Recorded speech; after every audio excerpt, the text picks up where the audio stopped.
เป็นประเด็นที่หลายคนออกมาวิพากษ์วิจารณ์อย่างมากณตอนนี้เลยครับเมื่อมีคลิปเสียงหลุดออกมาเป็นคลิปเสียงของหญิงสาวไทยรายหนึ่งครับคุยผ่านล่ามเขมรเพื่อตกลงอะไรบางอย่างลับๆกับผู้นำเขมรสำหรับปมปัญหาที่เกิดขึ้นในพื้นที่ชายแดนไทยกัมพูชา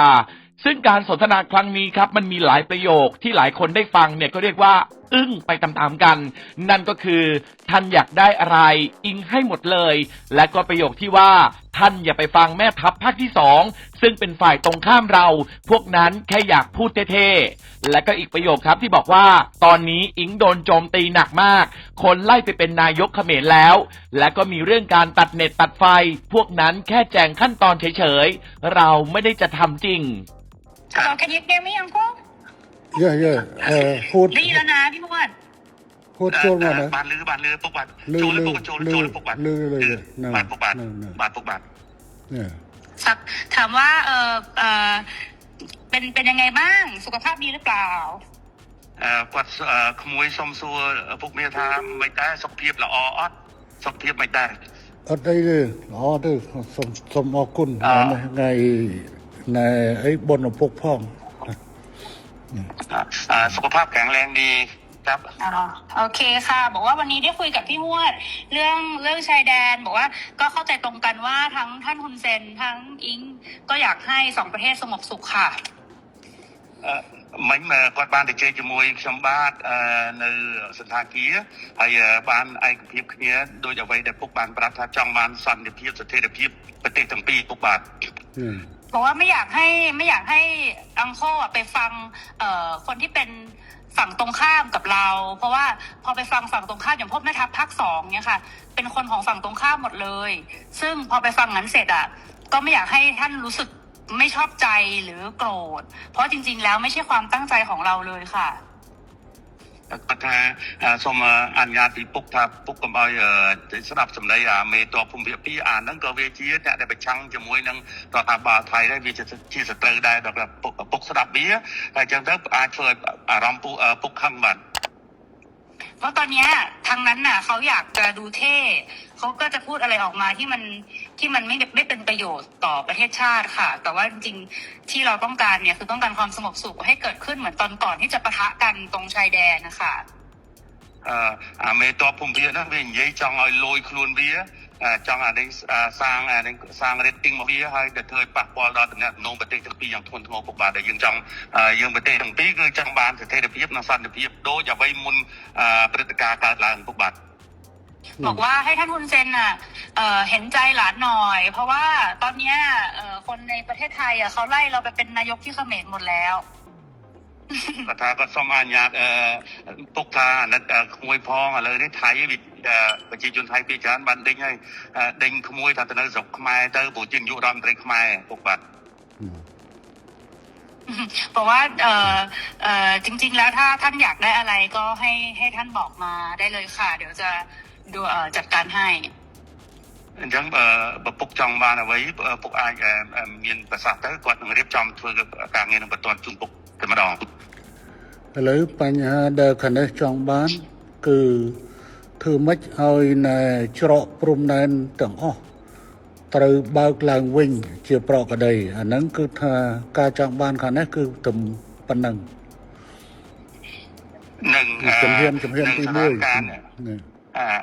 ขั้นตอนที่1อยากให้ชายแดนเปิดปกติเหมือนก่อนเกิดเหตุครับโอเคค่ะตรงกันព្រោះបញ្ហាហ្នឹងដូចគ្នា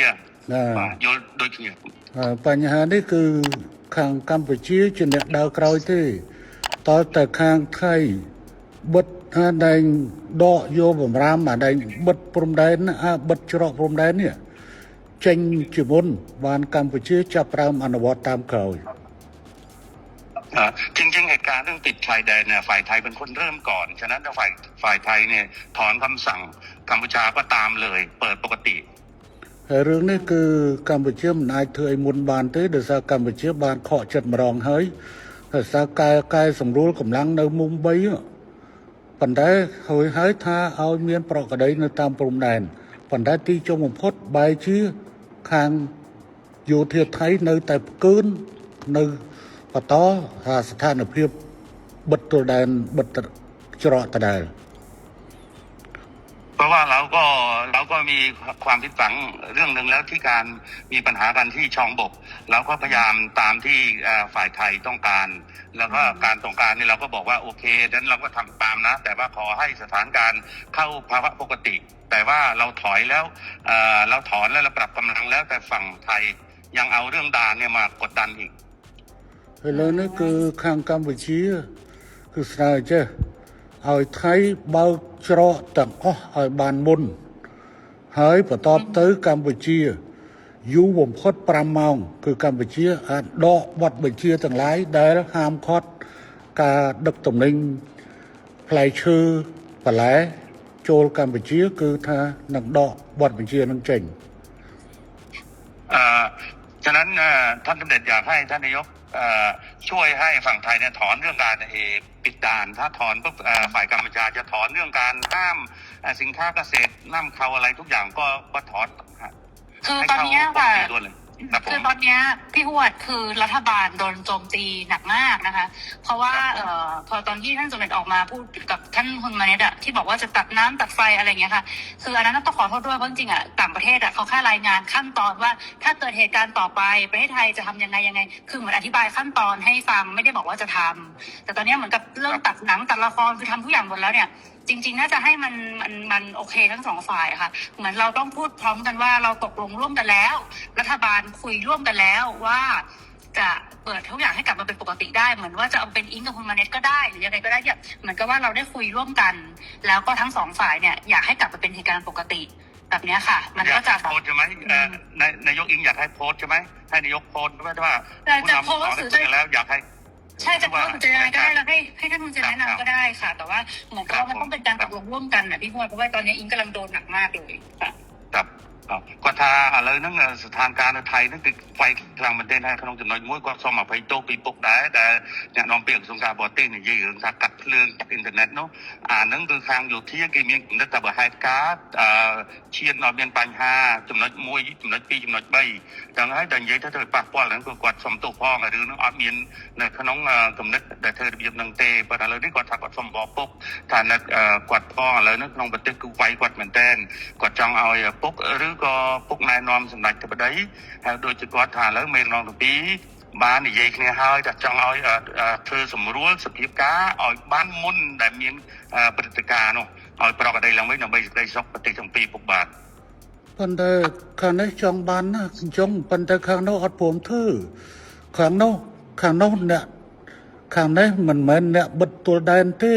ខាងថៃអ្នកបិទទល់ដែនហេតុអីបានខាងនោះមិនព្រមបើកហើយអត់ចាំបាច់សុំខ្ញុំទេអានឹងកាលណាតើខាងនោះស្រួលគឺខាងនាយករដ្ឋមន្ត្រីហ៊ុនម៉ាណែតគឺនឹងស្រួលតាមក្រោយบาทตุกบาท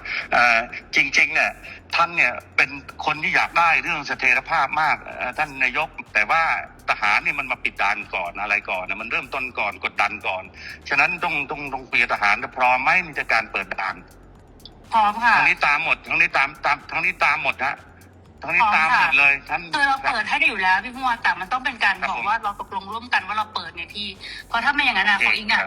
อ๋อยอมหมดเนี่ยอิงก็คือจะโดนเพราะว่าคือเพราะตอนนี้มันเลยมาถึงเรื่องก่อนด่าแล้วว่าก็สมปุกมวยจ้ะแต่ซาแต่เบิร์ดการเลยแต่ไทยเปิดไอ้เจ้าอดเบียนทางการแต่จริงเนี้ยนั่นของสังคมไทยนั่งเรียกันเอาไว้แต่ทั้งใส่กระผม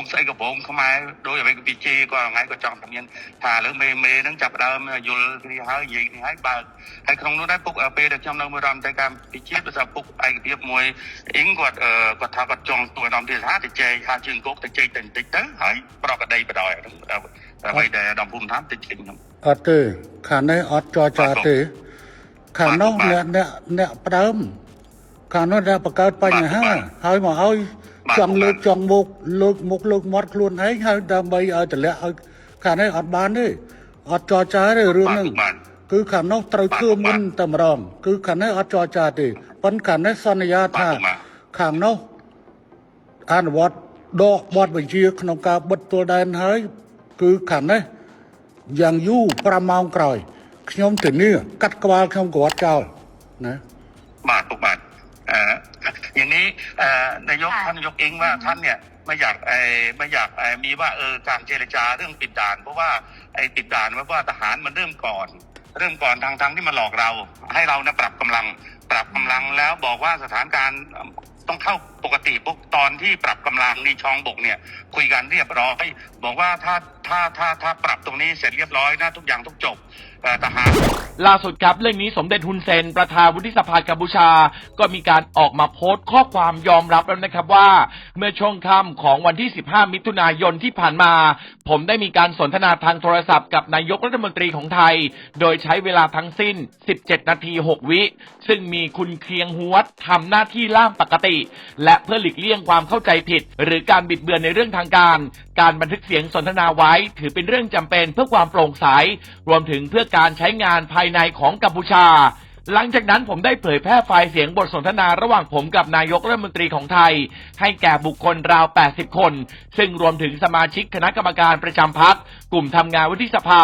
ทีมสภาแห่งชาติหน่วยงานด้านการต่างประเทศหน่วยงานด้านการศึกษาและการเผยแพร่กลุ่มงานด้านชายแดนและสมาชิกของกองทัพในกลุ่มบุคคลเหล่านี้อาจมีบางคนที่ไม่เห็นด้วยกับนายกรัฐมนตรีของไทยไม่กี่ชั่วโมงหลังบทสนทนานายกรัฐมนตรีไทยได้ออกมากล่าวหาผู้นำกัมพูชาว่าทำการเมืองอย่างไม่เป็นมืออาชีพและดำเนินกิจกรรมทางการเมืองผ่าน Facebook ซึ่งเป็นการกระทำที่ขัดกับคำพูดของตนเองสำหรับไฟล์เสียงที่หลุดออกมาผมสังเกตว่าในขณะนี้มีการเผยแพร่สู่สาธารณะเพียงประมาณ9 นาทีเท่านั้นดังนั้นหากฝ่ายไทยต้องการไฟล์เสียงฉบับเต็มผมพร้อมที่จะเผยแพร่บทสนทนาทั้งหมดความยาว17 นาที 6 วินาทีอย่างครบถ้วน